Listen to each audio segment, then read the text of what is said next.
আসসালামু আলাইকুম, স্বাগতম জানাচ্ছি বিবিসি নিউজ আন্তর্জাতিক সংবাদে। শুরুতেই সংবাদ শিরোনাম, এরপর বিস্তারিত। গাজা গণহত্যায় জড়িত কোম্পানিতে কেমব্রিজের গোপন বিনিয়োগ। তাইওয়ানের কাছে জাপানের ক্ষেপণাস্ত্র মোতায়েন, চীনের সাথে উত্তেজনা চরমে। বেসামরিক নাগরিকদের হত্যা কোনোভাবেই সমর্থনযোগ্য নয়। মোদি নেতানিয়াহুর হেক্সাগন জোট পাকিস্তানের নিরাপত্তার জন্য কতটা উদ্বেগের। দর্শক, এতক্ষণ শুনছিলেন সংবাদ শিরোনাম। এখন বিস্তারিত। আপনি যদি ইসরায়েলের ধ্বংস চান এবং মুসলিমদের পাশে থাকেন, তাহলে ভিডিওতে লাইক করে চ্যানেলটি অবশ্যই সাবস্ক্রাইব করে দিবেন এবং আপনার মূল্যবান মতামত অবশ্যই কমেন্টে লিখে জানিয়ে দিবেন। এখন বিস্তারিত। গাজা গণহত্যায় জড়িত কোম্পানিতে কেমব্রিজের গোপন বিনিয়োগ। কেমব্রিজ বিশ্ববিদ্যালয়ের ৪,০০০ কোটি পাউন্ডের বিশাল এন্ডাওমেন্ট ফান্ড থেকে ১৪ কোটি পাউন্ডেরও বেশি অর্থ এমন একটি তহবিলে বিনিয়োগ করা হয়েছে, যার অংশীদারিত্ব রয়েছে ইসরায়েলি মানবাধিকার লঙ্ঘনের সঙ্গে জড়িত বিভিন্ন বিতর্কিত কোম্পানিতে। মার্কিন সিকিউরিটিজ অ্যান্ড এক্সচেঞ্জ কমিশনের কাছে জমা দেওয়া সাম্প্রতিক নথিপত্র বিশ্লেষণ করে এই চাঞ্চল্যকর তথ্য প্রকাশ করেছে সংবাদমাধ্যম মিডল ইস্ট আই। দীর্ঘ সময় ধরে গোপনীয়তার অজুহাতে বিনিয়োগের তথ্য প্রকাশ করতে অস্বীকৃতি জানানোর পর এই নথিপত্র বিশ্ববিদ্যালয়ের নৈতিক অবস্থান নিয়ে নতুন করে বিতর্কের সৃষ্টি করেছে। অনুসন্ধানে দেখা গেছে, কেমব্রিজ ইউনিভার্সিটি ইনভেস্টমেন্ট ম্যানেজমেন্ট গত বছরের শেষ প্রান্তিকে আইশেয়ার্স ইএসজি সিলেক্ট স্ক্রিনড S&P 500 নামক একটি তহবিলে এই বিপুল পরিমাণ অর্থ বিনিয়োগ করেছে। এই তহবিলের মাধ্যমে বিশ্ববিদ্যালয়টি পরোক্ষভাবে পালান্তি টেকনোলজিস, ক্যাটারপিলার এবং জিই অ্যারোস্পেসের মতো কোম্পানির শেয়ারের মালিক হয়েছে।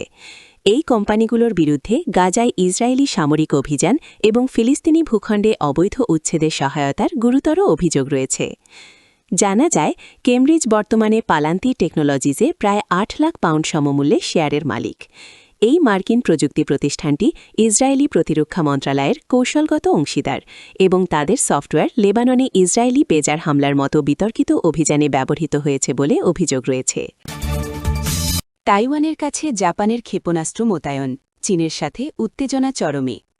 আঞ্চলিক ভূরাজনীতিতে উত্তেজনা বাড়িয়ে তাইওয়ানের মাত্র ১১০ কিলোমিটার দূরে অবস্থিত ইউনাগুনি দ্বীপে শক্তিশালী ক্ষেপণাস্ত্র ব্যবস্থা মোতায়েন করার ঘোষণা দিয়েছে জাপান।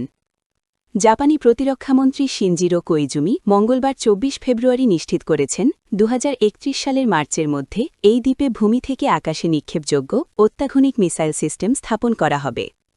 বিশ্লেষকদের মতে জাপানের এই পদক্ষেপ চীনের সাথে দেশটির বিদ্যমান দ্বিপাক্ষিক সম্পর্ককে আরও সংঘাতের দিকে ঠেলে দিতে পারে।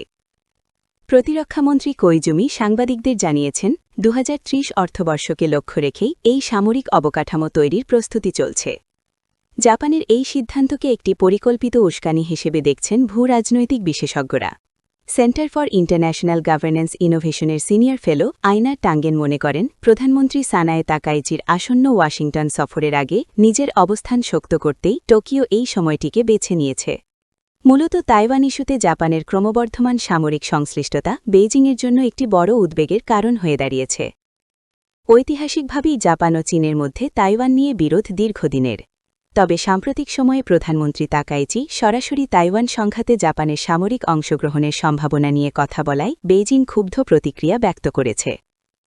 চীনের পররাষ্ট্রমন্ত্রী এই পদক্ষেপকে দেশটির অভ্যন্তরীণ বিষয়ে হস্তক্ষেপ এবং আগুন নিয়ে খেলা হিসেবে বর্ণনা করেছে। বেসামরিক নাগরিকদের হত্যা কোনোভাবেই সমর্থনযোগ্য নয়।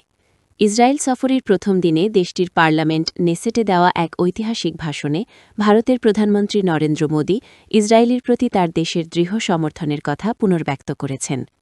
প্রথমবারের মতো কোনো ভারতীয় প্রধানমন্ত্রী হিসেবে নেসেটে ভাষণ দিয়ে মোদি বলেন, ভারত পূর্ণ আস্থার সাথে ইসরায়েলের পাশে দাঁড়িয়েছে।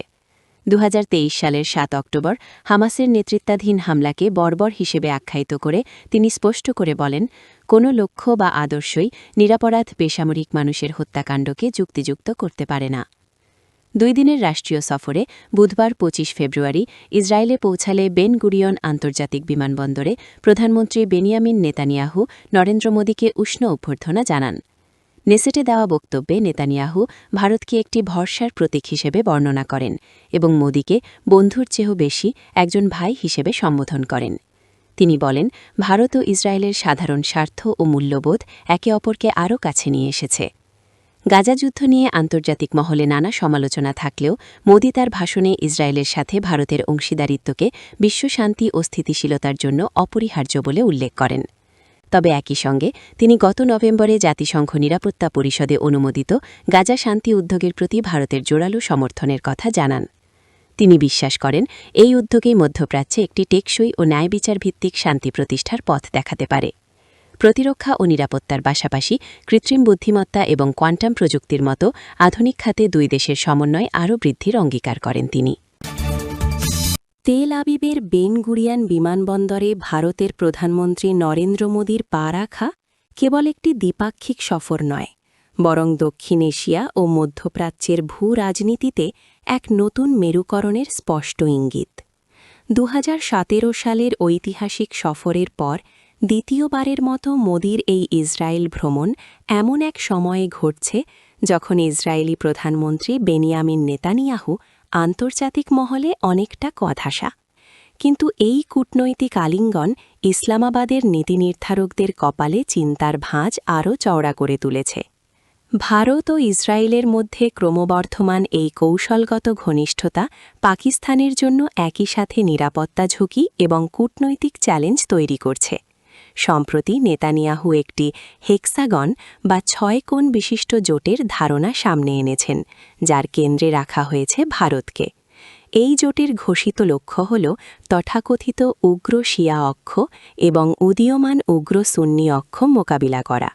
যদিও নেতানিয়াহু সুন্নি অক্ষের দেশগুলোর নাম স্পষ্ট করেননি, তবে তুরস্ক ও পাকিস্তানের মতো দেশগুলো, যারা ইসরায়েলের গাজা নীতির তীব্র সমালোচক এবং সম্প্রতি সৌদি আরবের সাথে প্রতিরক্ষা চুক্তি করেছে, তারা যে এই সংজ্ঞার লক্ষ্যবস্তু হতে পারে তা সহজেই অনুমেয়। পাকিস্তানের জন্য সবচেয়ে বড় উদ্বেগের জায়গা হল প্রতিরক্ষা ও প্রযুক্তি ক্ষেত্রে ভারত ইসরায়েলের গভীর অংশীদারিত্ব। ভারত বর্তমানে ইসরায়েলের বৃহত্তম অস্ত্র ক্রেতা। এবারের সফরে আয়রন বিম, উচ্চ ক্ষমতাসম্পন্ন লেজার অস্ত্র এবং আয়রন ডোম প্রযুক্তি হস্তান্তরের মতো স্পষ্টকাতর বিষয়গুলো আলোচনার টেবিলে রয়েছে।